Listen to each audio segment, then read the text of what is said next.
గజం కేవలం 500 రూపాయలతో 1210 గజాల భూమి కేవలం 6 లక్షలు మాత్రమే. నమస్కారం శ్రీ ఆచార్య అనంతకృష్ణస్వామి గారు. నమస్కారం అండి. మీరు అనంతకృష్ణస్వామి గారి వీడియోస్ వాచ్ చేసిన తర్వాత కింద సబ్జెక్ట్ యాడ్ చేస్తున్నారు చూడండి. ఆ ఇన్వాల్వ్మెంట్ అనేది నిజంగా మర్చిపోలేను సార్. ఎందుకంటే దాన్ని ఇంకా చాలా మంది చూసి నేర్చుకోగలుగుతున్నారు. ఏంటి ఈ వీడియోలో అసలు ఏముంది, ఇంతలా కామెంట్ పెట్టడానికి కారణం ఏంటని కూడా చూసి వీడియో చూసిన వాళ్ళు కూడా చాలామంది ఉన్నారు.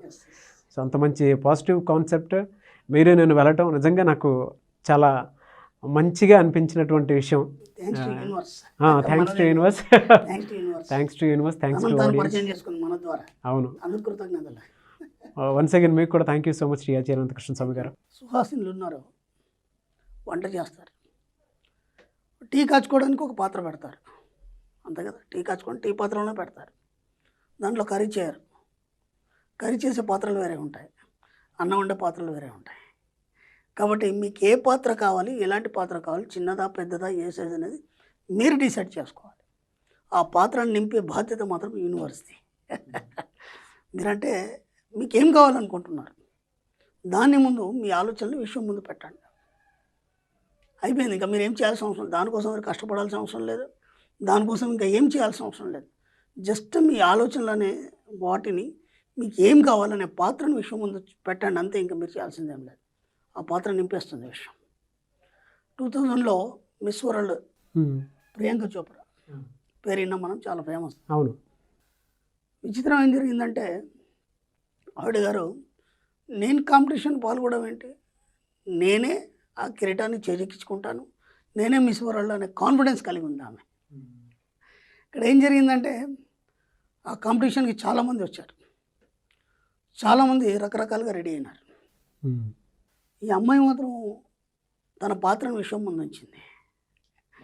ఎలా అంటే మిస్ వరల్డ్ ఆ కిరీటాన్ని పెట్టుకోవడానికి తన జుట్టుని సరిగ్గా దాన్ని అల్లుకొని పోయింది, దానికి తగ్గట్టుగా. ఆ కిరీటం ఎప్పుడైతే క్రౌన్ పెడతారు కదా, ఆ క్రౌన్కి ఎలాంటి జుట్టు ఉండాలి ఆ డిజైన్ చేసుకొని పోయింది అమ్మాయి. సింపుల్గా ఆమె సెలెక్ట్ అయింది, అంతే.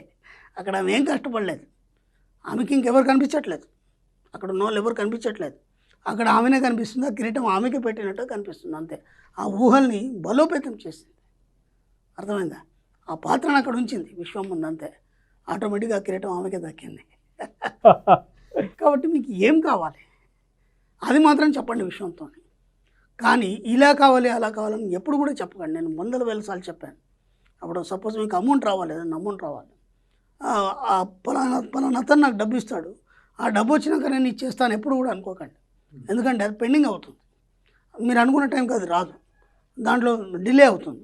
కాబట్టి మీరు అనుకున్నది చేయలేరు. ఆ డబ్బు వస్తేనే నేను చేస్తాను ఎప్పుడు కూడా అనుకోకండి. మీకు ఆ సంబంధం లేదు. మీరు ఏం చేయాలనుకున్నారు, మీరు ఏం కావాలనుకున్నారు అది మాత్రమే ఊహించండి. ఇక్కడ అమ్మాయి చేసింది అదే. ఆ పాత్రలో నేనే ఉన్నాను, ఆ కిరీటం నాదే, ఇంకెవరు లేరు ఇక్కడ, అది నాకే వస్తుంది అనుకుని ఊహించింది. పదే ఊహించింది. ఎప్పుడు ఊహించింది? నేను 100,000 సార్లు చెప్పాను. మీ కోరికలన్నీ కూడా నిద్రలోకి జారే ముందు చెప్పండి, నిద్రలోకి జారే ముందు మాత్రమే చెప్పండి. నిద్రలోకి జారే ముందు చెప్పిన కోరికలన్నీ కూడా సాధ్యమైనాయి. గొప్ప గొప్ప మేధావులు కానీ ఎవరైనా దాన్ని ఏమంటారంటే సుషుప్త అవస్థ అంటారు. అంటే నిద్రలోకి జారే ముందు మనకు మెలకువ, అలాగే నిద్ర రెండు మధ్యలో ఉంటాం మనం, దాన్ని సుషుప్త అవస్థ అంటాం. ఆ సుషుప్త అవస్థలో మీకు ఏమవుతుందంటే మీ సుప్త చేతనాత్మ మనస్సు మేల్కొని ఉంటుంది. అది ఓకే, ఎన్నోసార్లు చెప్పాను. ఎందుకంటే అప్పటి వరకు మీ యొక్క కాన్షియస్ మైండ్తోని, మీ యొక్క కాన్షియస్లో మీ బాడీతో అన్ని పనులు చేస్తుంటారు మీరు. కానీ ఇక్కడికి వచ్చేసరికి ఏమైపోతుండే, నిద్రలోకి జారే ముందు మీరు ఇంకేం పనులు చేయరు, ఆ సబ్కాన్షియస్ మైండ్కి ఇంకేం పని ఉండదు. అప్పుడు మీరు నిద్రలోకి జారే ముందు ఈ పనిని చెప్పండి దానికి. ఓకే, అది దానికి అప్పుడు ఏం పని ఉంటుంది, మీరు నిద్రపోయిన తర్వాత మీ శ్వాసక్రియలు చేస్తుంది, ఓకే, మీ జీర్ణక్రియలు చేస్తుంది, ఇంకా వేరే పని ఏమి ఉండదు. డే టైంలో మీరు ఏ పని చేస్తున్నా మీతో పాటు అది పని చేస్తుంటుంది. అప్పుడు కేవలం ఆ రెండే పనులు ఉంటాయి. దాంతోపాటు మీరు ఒక పని అప్పచెప్పడం వల్ల ఏమవుతుందంటే ఆ పనిని చేయడానికి విశ్వంతో కనెక్ట్ అవుతుంది మీ యొక్క సబ్కాన్షియస్ మైండ్. కాబట్టి ఆ విశ్వం ముందు మీకు ఏం కావాలనే పాత్రను మాత్రమే ఉంచండి. మీరు టీ కాచుకునే పాత్రలో మళ్ళీ అన్నం వండారనుకోండి, కన్ఫ్యూజ్ అయిపోద్ది, పాడైపోద్ది. కాబట్టి మీ పాత్ర అనేది స్పష్టంగా ఉండాలి, మీకు ఏం కావాలనేది స్పష్టంగా ఉండాలి. ఆ స్పష్టమైన దాన్ని మాత్రమే విశ్వానికి ఇవ్వండి. నేను ఎన్నోసార్లు చెప్పాను, మీకు ఏం కావాలనే దాన్ని చక్కని బ్లూ ప్రింట్ ఇవ్వండి. అవసరమైతే ఒక డిజైన్ తయారు చేయండి. ఒక ఇల్లు కావాలి, ఆ ఇల్లు ఎలా ఉండాలి ముందు మీ ఊహల్లో అది దాన్ని మీరు చిత్రించాలి. ఎక్కడెక్కడ ఏమి ఉండాలి, కిచెన్ ఎక్కడ రావాలి, లేకపోతే డైనింగ్ టేబుల్ ఎక్కడ రావాలి, లేకపోతే మీ డ్రాయింగ్ రూమ్ ఎక్కడ ఉండాలి, జస్ట్ ఊహించండి. అలాంటి లే దొరుకుతుంది. నా కస్టమర్ ఫోన్ చేసి అన్నాడు కదా, గురువుగారు నాకు ఒక మంచి ఇల్లు మారాలనుకుంటున్నాను లేదా కొనాలనుకుంటున్నాను, అది ఎలా ఇమాజిన్ చేయాలి? ఇప్పుడు మనకు ఎన్నో ఇల్లు చూసుంటాం, మన బంధువులే కానీ ఎవరు ఎన్నో ఇల్లు చూసుంటాం. మనం కూడా ఒక ఇంట్లో మనం లివింగ్ చేస్తున్నప్పుడు ఇది ఇక్కడ ఉంటే బాగుండాలి, అక్కడ ఉంటే బాగుండాలి, మనకు కొన్ని ఆలోచనలు వస్తాయి.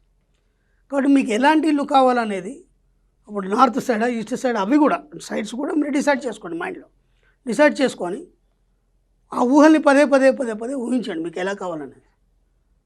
అతను ఎలాంటి ఇల్లు కొనాలనుకున్నాడు, ఎలా ఉండాలనుకున్నాడు, మీరు నమ్మండి యాజ్ ఇట్ ఈస్ అలాంటి ఇల్లే దొరికింది అతనికి. ఎందుకంటే పదే పదే కోరుకున్నాడు. కరెక్ట్గా ఆ ఇంట్లో చూస్తే ఆ ఇంట్లో పోయిన తర్వాత ఏదో కొత్త ఇంటికి వచ్చిన ఫీలింగ్ లేదు అతనికి. ఎందుకు? ఆల్రెడీ ఆ ఊహల్లో ఆ ఇల్లు మొత్తం ఫిక్స్ అయిపోయింది అతనికి. అయిపోయింది, అలాంటి ఇల్లు మాత్రమే దొరికింది అతనికి. కాబట్టి మీకు ఏం కావాలి స్పష్టంగా బ్లూ ప్రింట్ ఇవ్వండి మీరు విశ్వానికి. కన్ఫ్యూజ్ చేయొద్దు, మళ్ళీ కన్ఫ్యూజ్ కూడా కావద్దు, ఎక్కడ కూడా కన్ఫ్యూజ్ కావద్దు. ఇప్పుడు నేను ఇలా అనుకున్నాను, ఇలా అయితే బాగుండు అన్నప్పుడు మీకు వారు ఏమవుతుంది, అలాంటి ఇల్లు దొరుకుతుంది, మీ ఆలోచన తగ్గట్టు దొరుకుతుంది. ఇప్పుడు ఈ కన్ఫ్యూజన్లో ఏమవుతుంది, పెండింగ్ అవుతుంది. ఇప్పుడు మీరు ఇది ఇచ్చారు, ఇప్పుడు మీ అమ్మకి ఏమన్నారు, నాకు ఈ వంట చేసి పెట్టన్నారు, ఆమె చేయడానికి అంతా ప్రిపేర్ అయింది. ఇమ్మీడియట్లీ మీ యొక్క ఆలోచన మార్చుకొని నాకు ఇది కావాలన్నారు. అప్పుడు ఏమవుతుంది, అక్కడ కన్ఫ్యూజన్ ఇంకా కొద్దిగా లేట్ అవుతుంది. దీన్ని ఫిక్స్ అయిన తర్వాత అది చేయాలంటే లేట్ అవుతుంది కదా. అలాగే విశ్వానికి కూడా టైం పడుతుంది, మళ్ళీ ఆ డిజైన్ తయారు చేయాలి. ఓకే, మీరు డిజైన్ ఇచ్చి మళ్ళీ ఇంకో డిజైన్ మార్చిన తర్వాత ఒక ఆర్కిటెక్చర్కి ఒక డిజైన్ ఇచ్చి ఇంకో డిజైన్ మార్చమన్నప్పుడు ఏమవుతుంది, టైం పడుతుంది, పెండింగ్ అవుతుంది. కాబట్టి ఏదైనా సరే మీరు అనుకున్నది అనుకున్న టైంలో పొందడానికి ఒక టైం ఫిక్స్ చేసుకోండి. అలాగే ఆ డిజైన్ పర్ఫెక్ట్గా మీ మైండ్లో ముద్రించుకోండి. దాన్ని పదే పదే కలలు కనండి, పదే పదే ఊహిస్తూ కరెక్ట్ నిద్రలోకి చేరమని చెప్పండి. ఖచ్చితంగా మీరు అనుకున్న బ్లూ ప్రింట్ ఏదైతుందో అది మీకు భౌతిక రూపంలో మీ ముందు ఖచ్చితంగా ఉంటుంది. కాబట్టి ప్రియాంక చోప్రా ఏదైతే చేసిందో అలా చాలామంది గొప్ప వాళ్ళు ఉన్నారు మనకి, వాళ్ళందరూ కూడా ఈ సబ్జెక్ట్ని ఫాలో అవుతున్నారు. మీరు మారనంత వరకు మాత్రం మీరు ఏది సాధించలేరు. ఇది ఓపెన్గా చెప్తున్నాను, ఇది ఎన్నోసార్లు చెప్పాను, మళ్ళీ చెప్తున్నాను. ఈ సబ్జెక్ట్లోకి వస్తే ఇటువైపే ఉండాలి, ఆ సబ్జెక్టులు ఉన్నారు అటువైపు ఉండండి. అంతే, దాన్ని దీన్ని మిళితం చేయకండి. ఎక్కడ కూడా మీరు దాన్ని సబ్జెక్ట్ని కన్ఫ్యూజ్ చేయకండి, విశ్వాన్ని కన్ఫ్యూజ్ చేయకండి. కాబట్టి మీ పాత్ర అనేది స్పష్టంగా విశ్వం ముందు ఉంచండి. మీరు ఏది కోరుకుంటే ఆ పాత్ర నిండిపోతుంది, దాన్ని మీరు పొందగలుగుతారు. డెఫినెట్గా sir. Thank you so much Shri Acharya Anantakrishna Swami garu. Thank you అండి.